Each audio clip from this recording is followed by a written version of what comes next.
국회의원에 당선이 되고 자유롭게 정치를 할 수 있는 것은 아니다. 국회엔 교섭단체라는 제도가 있다. 교섭단체는 20명의 국회의원을 보유한 정당만 구성할 수 있다. 거대 정당 소속이 아니면 상임위원회 위원장, 간사도 맡을 수 없고 정치 일정도 논의할 수 없다. 우리가 TV에서 악수하고 문서를 교환하고 하는 장면에서 볼 수 있는 국회의원이 교섭단체에 속해 있다고 볼 수 있다. 교섭단체 또는 원내교섭단체는 국회에서 의사진행에 관한 중요한 안건을 협의하기 위하여 일정한 수 이상의 의원들로 구성된 의원단체를 말한다. 교섭단체 제도의 목적은 국회에서 일정한 정당에 소속하는 의원들의 의사를 사전에 통합 조정하여 정파 간 교섭의 창구 역할을 하도록 하는 것이다. 문제는 이러한 제도가 소수 정당의 의사 개진을 막는다는 단점이 지적되고 있다. 48년 10월 제정된 최초의 국회법에는 교섭단체란 용어가 없었다. 49년 7월 개정된 국회법에서 단체교섭회라는 용어가 등장했고 구성 인원도 20인 이상으로 정해졌다. 60년 9월에는 단체교섭회라는 용어를 그대로 사용하면서 민의원의 경우 20인 이상, 참의원의 경우 10인 이상으로 분리했다. 국회법에서 교섭단체란 용어가 처음 사용된 것은 63년 11월부터다. 당시 기준은 10인 이상이었다. 20인 이상으로 다시 높아진 건 박정희 전 대통령이 유신헌법을 선포한 뒤인 73년 2월이었다. 그래서 당시 신진 세력이 국회에서 힘을 못 쓰게 하려고 기준을 높였다는 비판이 따라다닌다. 하지만 교섭단체 20인 구성은 1973년 이후 변함없이 48년째 지속되어 오고 있다. 한국 정당 정치 역사에서 비교섭단체는 그림자 혹은 유령 같은 존재이다.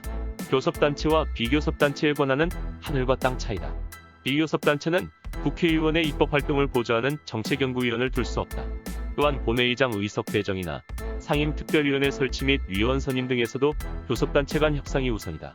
그러다 보니 비교섭단체에 소속된 의원들은 본인의 전문성과 상관없이 엉뚱한 상임위에 배정되기 일쑤다. 또 비교섭단체가 되면 살림살이부터 줄어든다. 한국의 정당들은 국회의원 의석수에 따라 보조금을 지급받는다. 보조금은 분기별 대략 100억 정도이다. 이 금액의 2분의 1은 교섭단체를 구성한 정당이 나눠 갖는다. 20석 이하의 정당 중 5석 이상은 100분의 5, 5석 미만의 정당은 100분의 2의 금액을 받는다. 이후 남은 금액들을 의석수의 비례에 배분한다. 이 제도는 아무 근거 없이 20석을 기준으로 정당 간 빈부격차를 심화시키고 있다. 국회 자체도 교섭단체 기준으로 운영되는데 보조금 지급마저도 교섭단체 구성 유무가 기준이라는 것은 납득할 수 없다는 주장이다. 사정이 이렇다 보니 역대 국회에서도 교섭단체 기준을 둘러싸고 논란이 끊이질 않았다. 16대 국회 때는 DJP 연합으로 공동여당 고시를 하던 자유민주연합이 17석으로 교섭단체 특혜를 누릴 수 없게 되었다. 그러자 여당인 새천년민주당 의원 3명이 2000년 말과 2001년 초 자밀련으로 이적하면서 이른바 의원 꿔주기 논란이 벌어졌다. 18대 국회에서는 자유선진당과 창조한국당이 선진과 창조의 모임이란 공동교섭단체를 구성했다. 정책 노선이 전혀 달랐던 이들은 원내 교섭단체가 아니면 국회에서 제 역할을 할 수 없는 현실을 타개하기 위해 전격적으로 손을 잡았다. 20대 국회에서는 민주평화당과 정의당이 교섭단체 평화와 정의의 의원 모임을 꾸렸다. 그러나 노회찬 정의당 의원이 갑작스럽게 숨짐으로써 교섭단체 구성 요건 미비로 113일 만에 교섭단체 지위를 상실했다. 교섭단체는 정당 난립에 따른 의회 운영 비효율성을 극복하기 위한 제도다. 한국의 원내 교섭단체 구성 요건은 300석 중 20석, 6.7%이다. 독일, 프랑스 등 교섭단체 제도를 운영하는 해외 선진국보다 까다로운 편이다. 독일처럼 선거마다 총 의석수가 조금씩 달라지는 경우 의석 비율로 대부분 국가에선 고정된 의석 숫자가 기준이다. 해외 선진국 교섭단체 요건은 총 의석의 1에서 5% 범위다. 자세히 살펴보면 독일 하원에선 총 의석수의 5% 이상이 되면 교섭단체를 구성한다.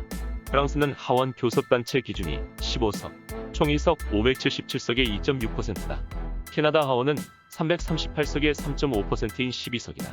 일본은 교섭단체 대신 의원 2인이면 구성할 수 있는 회파가 있다.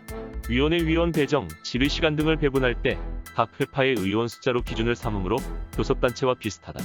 교섭단체 규정이 없는 미국, 영국, 북유럽 국가의 경우도 있다. 미국, 영국은 사실상의 양당제여서 민주당, 공화당, 보수당, 노동당 같은 원내 정당이 사실상 교섭단체가 되는 셈이다. 북유럽의 경우 정파 간 타협하고 연정을 이루는 정치 문화가 강해 굳이 교섭단체를 따로 두지 않는 걸로 알려졌다. 한국 현실에서 원내 운영의 효율성을 위해 교섭단체 제도가 불가피할 수 있다. 그렇다 해도 해외에 비춰보면 대형 정당들이 쳐놓은 진입장벽이 높은 편이다. 지금처럼 교섭단체가 실질적인 국회 운영의 주체로 계속 작동한다면 인력과 보조금 면에서 비교섭단체와 양극화가 점차 심해질 수 있다. 거대 정당에 비해 군소정당 소속이나 무소속 의원들의 교섭단체 구성이 어려워 거대 정당이 국회 운영을 독점하는 결과가 발생한다.